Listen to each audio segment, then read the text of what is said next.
Good afternoon, everyone. Another one of those days, the days that I don't like at all.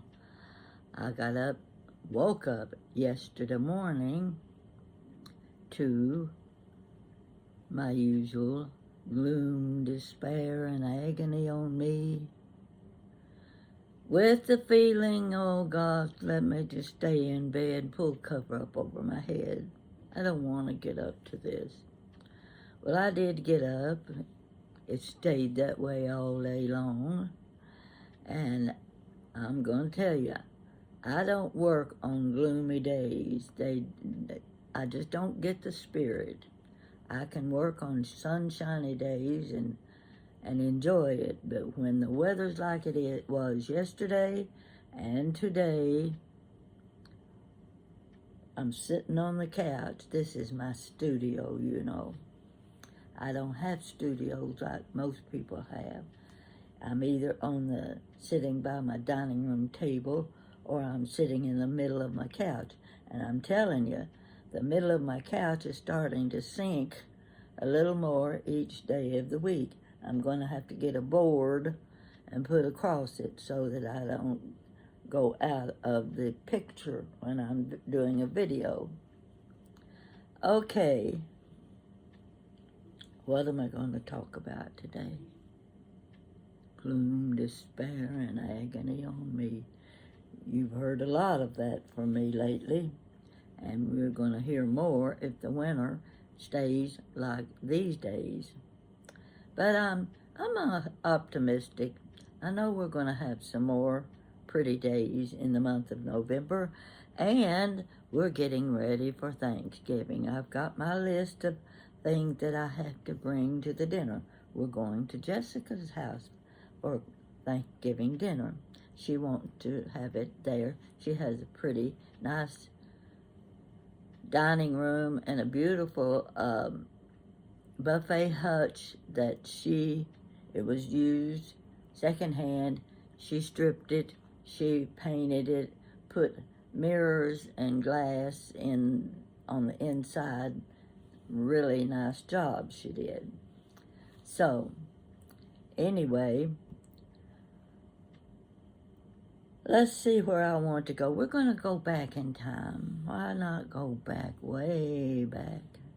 I don't even know what made me think about this, except I was searching for my book on Uncle Wiggily. All of you know Peter Rabbit, but I don't know how many of you are familiar with Uncle Wiggily.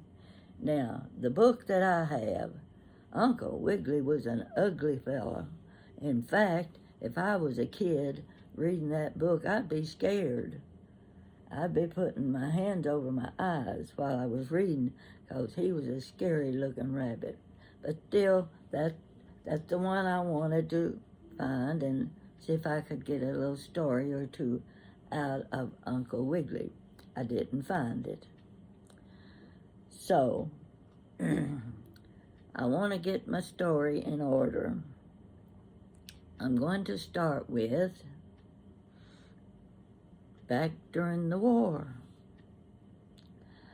We were living in Tennessee then. I was in the 3rd grade, just before Christmas. We were going to have a Christmas program in the high school auditorium. Now, the high school there had a really nice auditorium. It had a balcony. The ceilings were so high that you almost needed binoculars to see the chandelier up there. And I was in the 3rd grade. My sister Wanda was in the 5th grade. Jeanette and Benna Mae were in high school. Now, every class from the 1st to the 12th grade would have a part in the Christmas program. It wasn't going to be an easy thing to do because there was no money. You couldn't buy anything, and you had to make it, cardboard, crepe paper, paper mache. The talented ones who could do a little artistic work for a stage production. So that's how it was going to be. Now, of course, my two sisters were going to sing with the high school chorus. Wanda was going to be in a play, a little short segment by the 5th grade, and guess who was going to sing? Two little 3rd grade girls and I were going to sing a song called Katie. Some of you will remember that song. Cute little song. Little ditty is what it was. Little short ditty. I don't know how in the world I got talked into that. I suppose the teacher just asked the question and I didn't know any better than to say, yes, I will. So I was going to be in the program too. Okay, I ran across something. I don't know where I picked it up, if I was looking on YouTube, and I was reading and remembering Uncle Remus. Actually, my thoughts were on Bobby Driscoll. Some of you might remember little Bobby Driscoll. He played in Song of the South, 1946. But I have to go back to the Christmas show first. I have to tell you about that because it was in the early 40s. Okay, everybody was ready for the Christmas program. And years later, I was with my two sisters in Tennessee, and we were visiting one of the old high school teachers. She'd been retired for years, and she was reminding us of that Christmas program in 1943, I believe, 43 or 44. She was in charge of the whole program. She didn't have any money to work with to buy materials, not even to be able to buy the crepe paper and stuff that you use to create costumes and things. So what she decided to do was spread the word that they were going to raffle off a turkey, a Christmas turkey, 25 cents a raffle ticket. Well, that doesn't seem like much, but during the war, it was even hard to come by an extra 25 cents. But think what it would be like to have a big turkey for Christmas dinner. Save your nickels and dimes, you could come up with the 25 cents for a raffle ticket. She was getting enough money to buy the materials and costumes and things for the Christmas play. Doing very well. But there was just one problem. She didn't have a turkey. How do you raffle off a turkey that you don't have? So she's telling us all about how she rambled around and finally she got in her car. And see, back then, you didn't even have money for gasoline. You couldn't buy new tires, so you really had to be saving on using your car.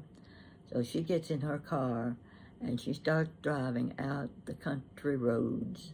She goes from one farmhouse to another. She is trying to find a farmer who will donate a turkey, a big turkey, for a large family, because you never knew what size the family would be, so you wanted a big turkey. She finally found a farmer that was willing to give her a turkey that could be the prize for the raffle drawing. Okay, we're moving back into the time of the Christmas program. Year by year, first, second, third, fourth grade, one at a time, came out on that big stage. I can remember it just seemed huge, and the ceiling was so high. And my sister Jeanette was responsible for seeing that I was in a seat in the balcony when I finished with my part on program. Oh, that was exciting. I was right up next to the rail in the balcony. I could see everything on the stage so good. So, two other little girls, one of them was named Charlotte, but I don't remember the second little girl. We get on stage and we sing Katie, beautiful Katie. You know that little song, don't you? Now the fifth graders, when it got to them, that was one Wanda was in, they had decorated the stage with cut out cardboard trees, paint the tree green, and their part on the program was they were going to sing a song, Swinging on a Star. How many of you remember that song? You might remember it. I know most of you aren't going to remember the things I remember because I'm 89 years old and you're a lot younger than I am. So you're not going to remember the songs that were popular. But the song they were using was one that was made popular by Bing Crosby. Swinging on a Star.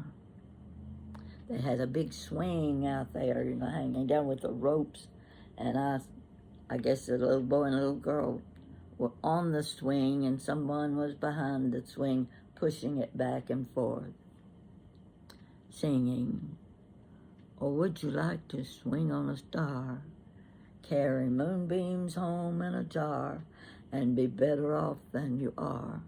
Or would you rather be a pig?" This was such a cute song. I think I know how it goes. A pig is an animal with dirt on his face. His shoes are a terrible disgrace. He has no manners when he eats his food. He's fat and lazy and extremely rude. So if you don't like the kind of life you wish, oh, no, that's not it. If you don't care a feather or a fig, you may grow up to be a pig.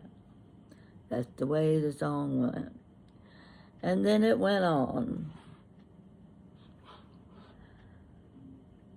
Now this is one of the Uncle Remus songs. We're going to get to Uncle Remus too. Let's see. The little ostrich went to school. Now I'll be singing this if I had a singing voice. I lost my musical voice in the 1980s. I came down with a croup. I coughed and didn't go to the doctor or anything, and I lost my voice. I could not sing. I could talk, but I couldn't sing anymore. If I tried to sing, there is no tune. That disappointed me so much because I loved to sing. Now, I wasn't a singer. I just loved to sing. And I couldn't sing anymore because there's no tune. So anytime I'm wanting to tell you about music, don't expect me to sing the song. I have to tell it to you. And the song, like Uncle Remus said, Gather round me, little children, before you go to bed. Just give me your attention. Hear what I've got to say. I'll tell you how the animals got that way. They threw the fox into a cage, but Brother Fox was very sage. He used his tail to pick the locks, and that's why they call him Sly Old Fox. Another verse. Brother Turtle and Brother Hare, they ran a race, and I was there. The hare dropped in at Barney's place, and that's how the turtle won the race. There's several more verses, and that's all, little children. That's all, little children. Be good little children. It's time to go to bed. Now, I'm getting to that because I got to see Song of the South about 1946, right after the war. Uncle Remus was in Song of the South. Bobby Driscoll was in Song of the South. And I think that was the first CinemaScope movie that had animated animals. You had the birds, the bluebirds that would fly around, and you had rabbits, maybe a little skunk, all sorts of butterflies.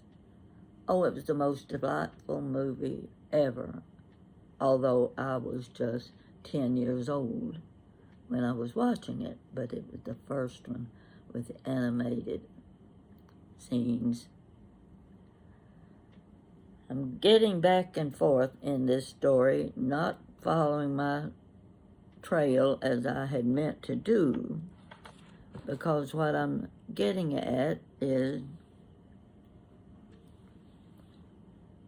I have my children. They're like 5 and 8 years old, and every night when they go to bed, hold on, I'm going to cut that off.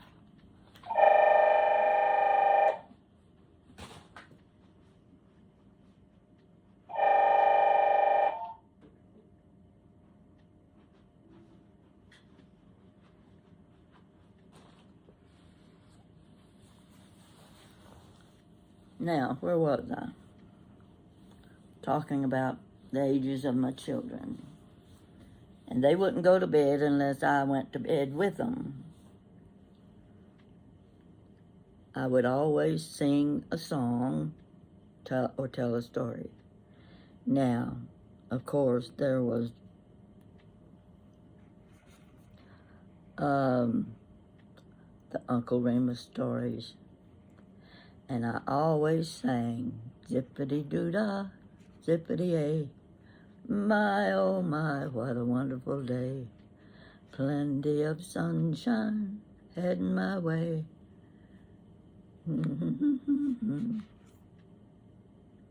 Beautiful day. Okay, that was Uncle Remus every night. And I would sing songs from,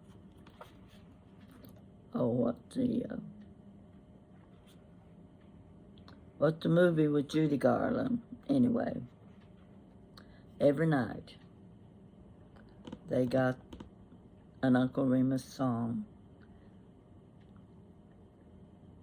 And would you believe I went to sleep before they did?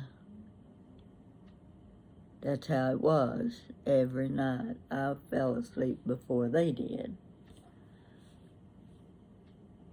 But the whole point of what I'm telling you is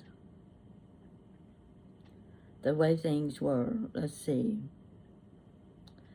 I'm looking at another video that's showing some of the things with Uncle Remus. And what I remember about Uncle Remus, I also remember Bobby Driscoll. I remember when Bobby Driscoll died. It was about 1967. He was young. Okay. Anyway, I wanted to tell you about the Uncle Remus stories. And one of the things in this whole story was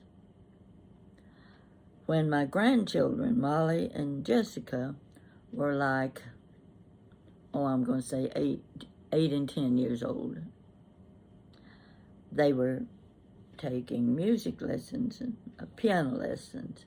I happened to have a piano at the time. Never knew how to play a piano except I could chord a little bit and play a few songs by ear. These little girls, they are taking piano lessons now, and I'm just so excited because I wanted Jan to take piano lessons because she could watch someone play a song on the piano and then sit down and play it herself. That blew my mind, absolutely.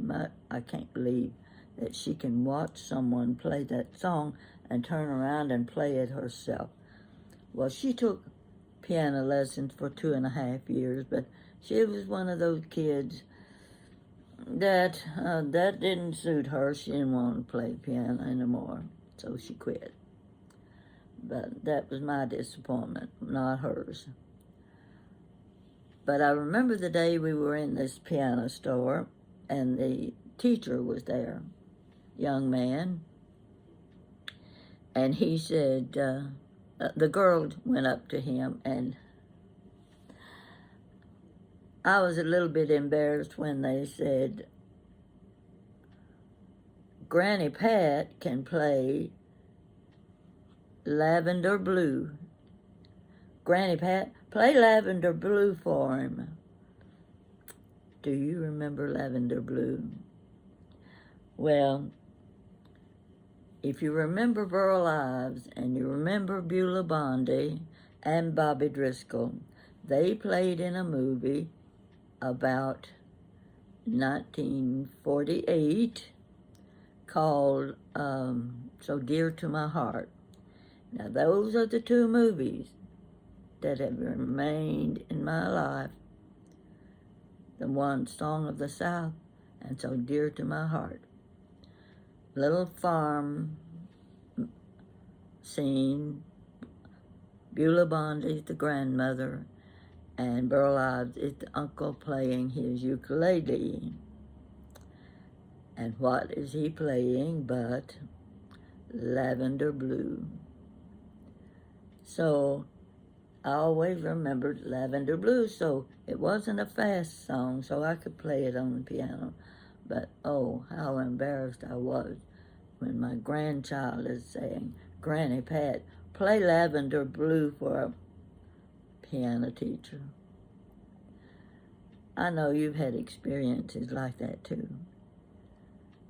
But Uncle Remus, if it wasn't for Uncle Remus, I wouldn't have had any stories or any songs to sing to my children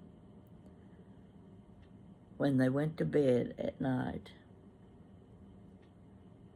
You need to look some of these things up on YouTube. You need to listen to them. If you've got grandchildren, hopefully instead of an iPhone and Star Wars, and who knows, I don't know what's popular nowadays. I know whatever it is, it's a mechanical figure.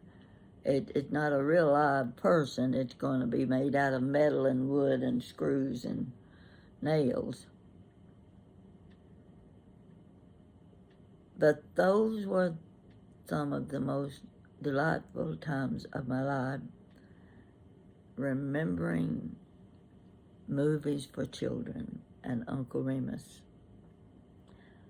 The man who played Uncle Remus got an Academy Award.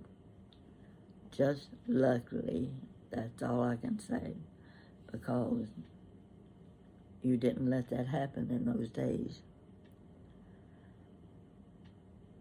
that's about all I have to tell about. Of course, Uncle Wiggily, that was the book I had when I was a kid. I just wish I knew what I did with it. It's here around here somewhere, probably underneath another book. But we had Uncle Wiggily, and you have Peter Rabbit. Quite a difference, quite a difference. I'm sitting here staring at the window. I'm trying to figure out what I'm going to eat for supper. I'll tell you what I'm going to eat, mainly. Yesterday or day before, I don't know when I did it, I made the layered salad.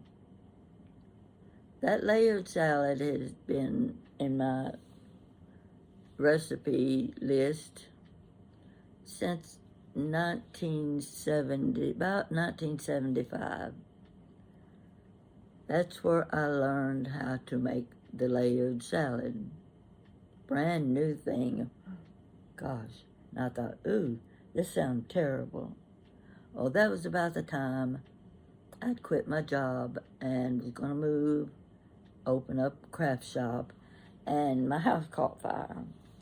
So I was staying with a lady friend that was also a co-worker. She had extra bedroom. While I was doing all the cleanup work in my house, she said, come and stay with us. So my first time to make layered salad was at her house, and it turned out perfect. So I've been making layered salad ever since. Now, everybody nowadays knows a recipe for layered salad. They're not all alike. And I wouldn't change a thing about mine, but that's what I'm going to have for supper tonight. That's what I had for supper last night. Because it makes a lot, and I don't like throwing it away. So I've come up with how many subjects in this little video, and I'm still staring at gloom, despair, and agony on me.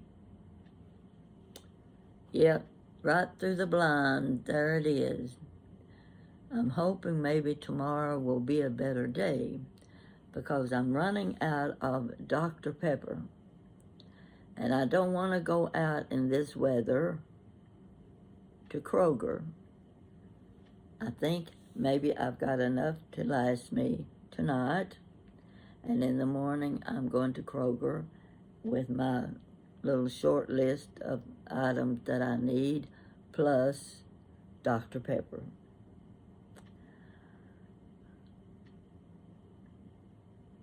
This is probably about the worst story I've ever told, because I didn't get my ducks in order.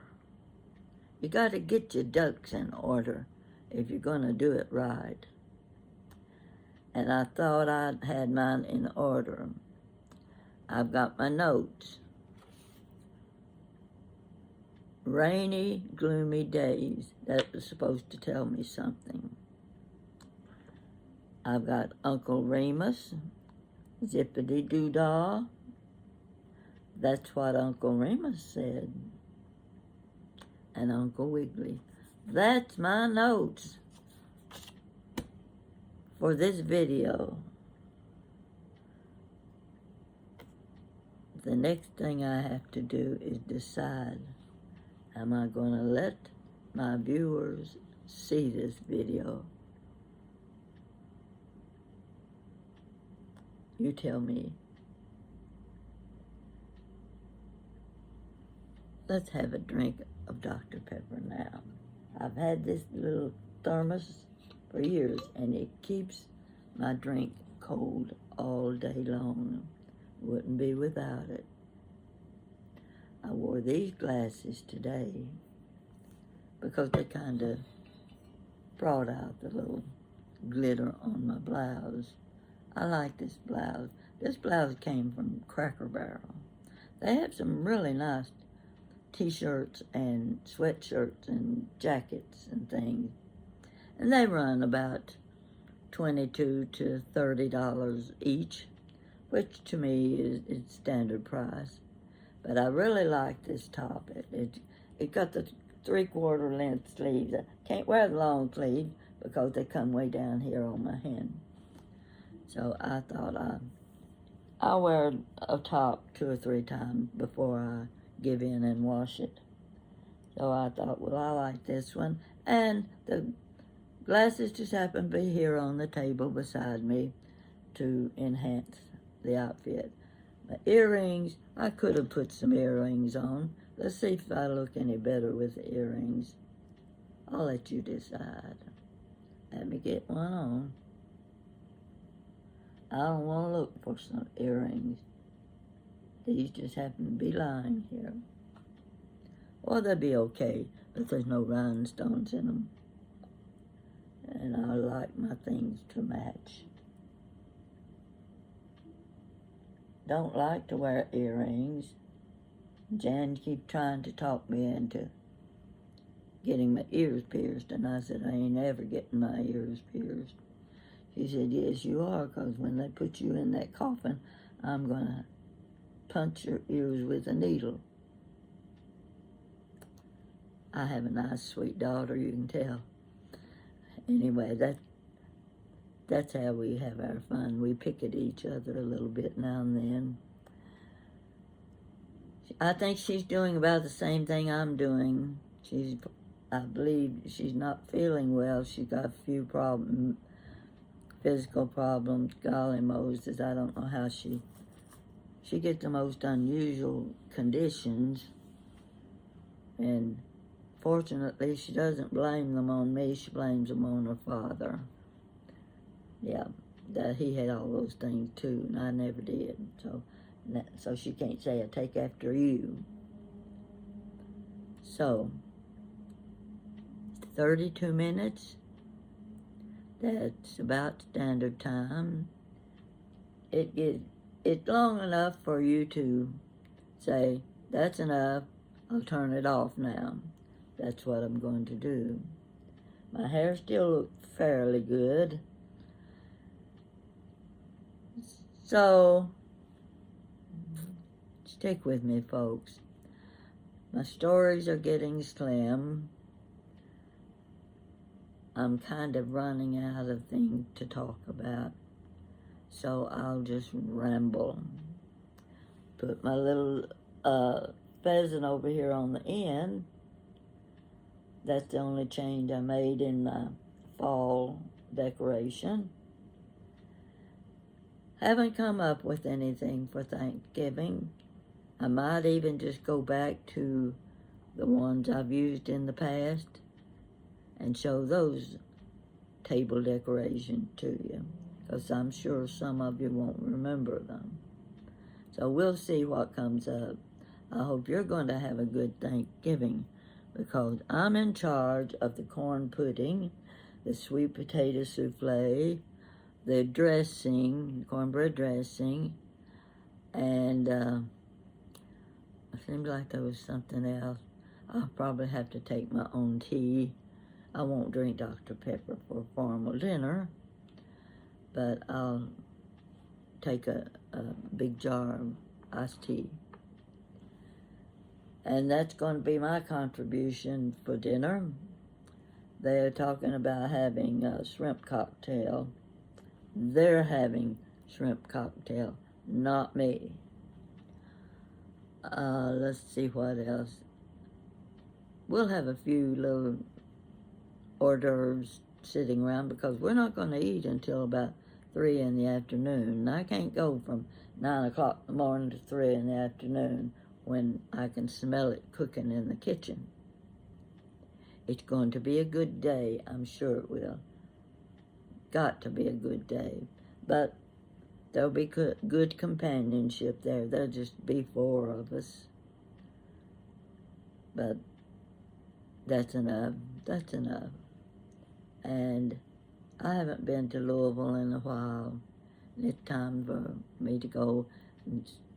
Jessica's been doing a little decorating and painting in her house, and I want to see what she's done, because I know she's good. She's very good, very creative. So it's always a surprise to me when I go to her house and see what's new. And we'll report to you after our Thanksgiving is over. I'll let you know how the food went. And you may look in my cookbook, Make Mine the Blue Plate Special, and you might find some of the recipes I just told you. You might find them in that cookbook, and you can fix your dressing the way I fix mine. You can do your corn pudding the way I do mine. And, oh gosh, you gotta have sweet potato casserole. I think those three dishes just have to be on the table, or it isn't Thanksgiving. So, I've rambled long enough. Tell me what you think and how your day is, and where you're going to be on Thanksgiving Day. I hope all goes well for every family. Thank you for... Yes, that's it. That's what I've been doing. Yeah. Talk to you later. Bye-bye.